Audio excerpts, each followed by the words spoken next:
So hey guys, and welcome to the video. Today I'm going to be ranking all of the roller coasters at Thorpe Park just because I've done this for Blackpool Pleasure Beach and Alton Towers. So I thought, you know what, why not give Thorpe Park a bit of love and do it for Thorpe Park. So if you go on to like this video, please smack that like button, hit that subscribe button and turn on all notifications so you don't miss a single video.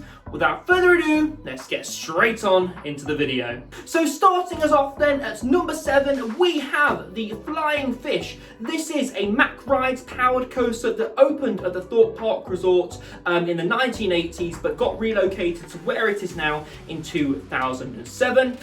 Yeah, this is last in my list just because it is a kiddie coaster, and compared to all the other roller coasters that Thorpe Park have at the moment, it just doesn't hold up in my opinion. The layout isn't very imaginative at all in my opinion.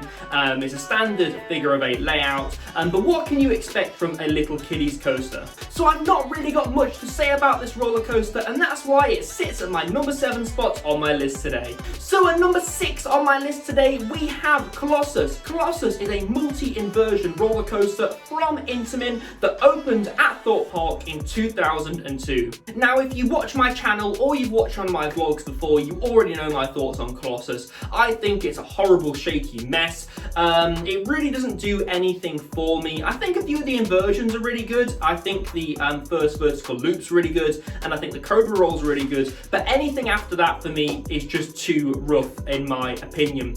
Your head's bashing from left to right on the restraint. As I've said in videos before, Colossus is actually sinking under its own weight due to the land that it sits on, so that isn't helping things in regards to the roughness on this roller coaster. And those heartline rolls at the end I just can't stand. I'm not a massive fan of hang time anyway, so going around those heartline rolls at the end is a bit unbearable for me. And that's why Colossus unfortunately sits at number 6 on my list today. So breaking into my top 5 then, number 5 on my list today we have Soar the Ride. Soar the Ride is a Gerstlauer Eurofighter coaster that opened at Thorpe Park in 2009. So I really do love the theming on Soar. I can't praise the theming enough.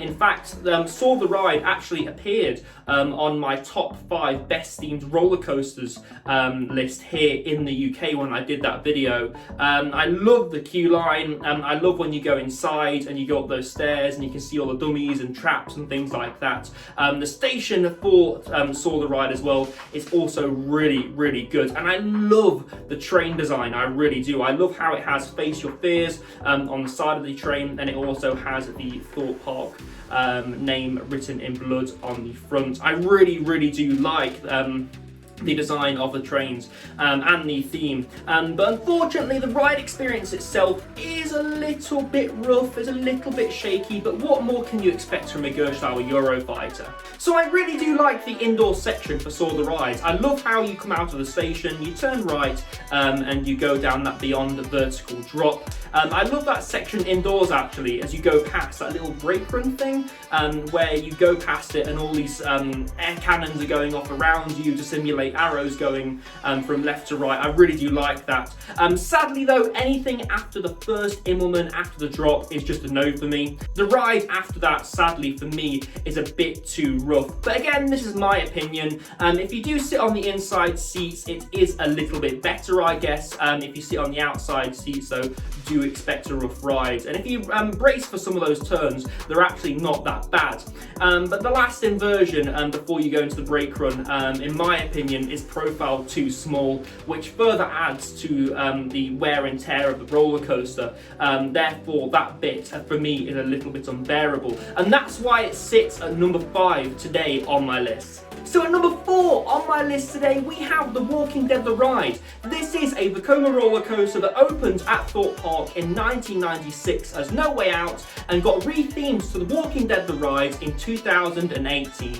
Now this ranking goes off of theming alone. I really do love the theming on Walking Dead The Ride.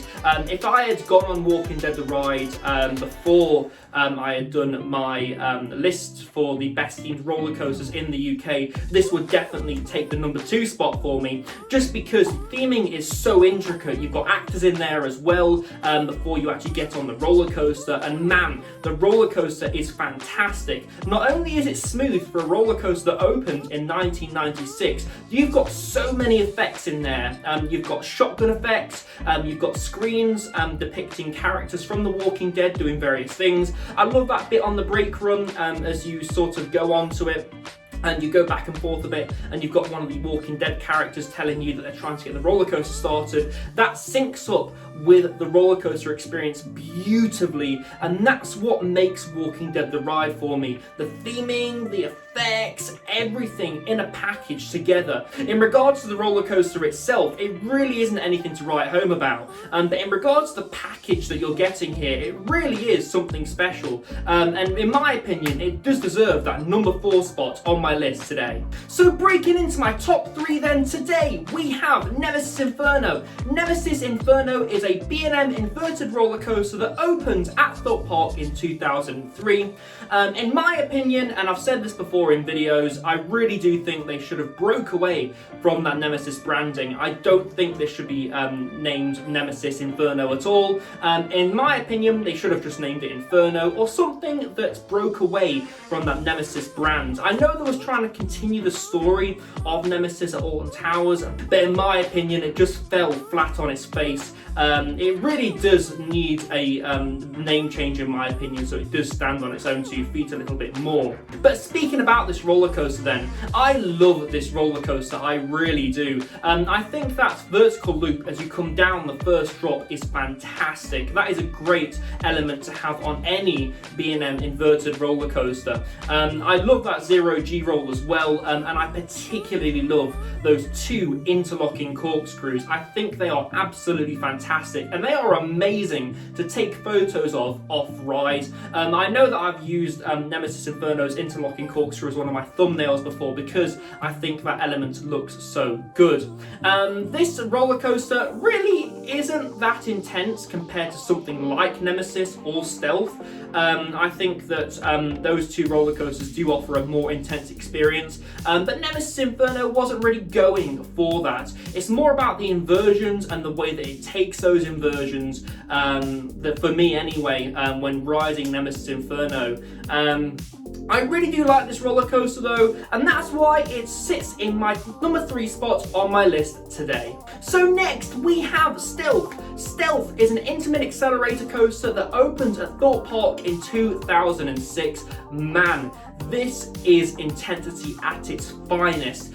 This only gives around a 29-second ride experience, but in that 29 seconds, you are launched from 0 to 60 in 2.8 seconds. You are then flung up a 205-foot top hat element, and you get some great airtime as you go over the top.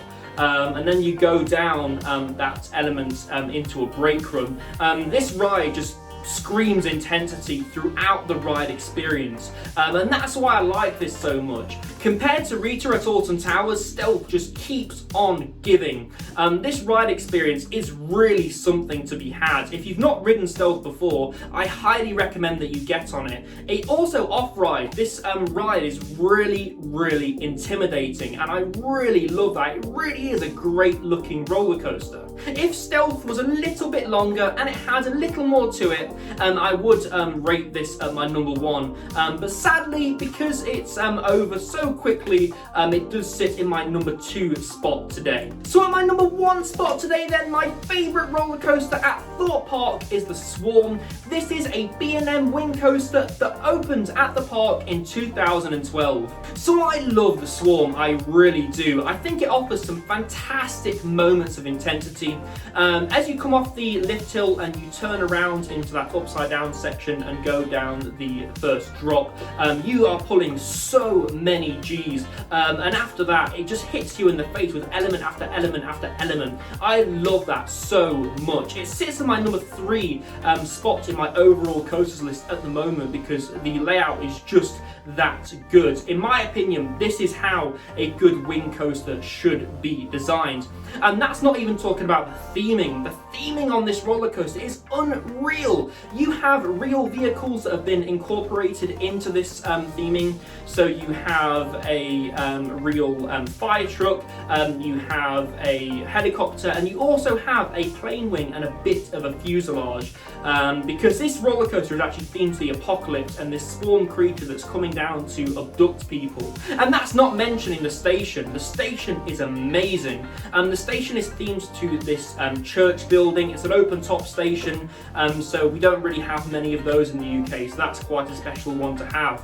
I really do love that church, and I love the queue line as well. Everything about this coaster I just love. And that's why the Swarm is my favourite roller coaster at the Thorpe Park Resort at the moment. Will that change in the future if Thorpe Park gets a B&M Hyper or an RMC? We shall have to see. But for now, the Swarm is my favourite roller coaster at Thorpe Park. So guys, that has been me ranking all the roller coasters at Thorpe Park. If you have liked the video, please smack that like button, hit that subscribe button and turn on all notifications so you don't miss a single video. You are going to want to subscribe, by the way, because soon I've got some fantastic trips plans that I can't wait to share with you in vlogs. Also, please do go in the description and follow my social media links. I've got links to my TikTok, Instagram and Facebook down below, so please do go follow me on those platforms. I do post when I'm at theme parks on my Instagram as well, so it keeps you guys up to date. So guys, I've been Ryan from iCoaster, and I shall see you in the next video.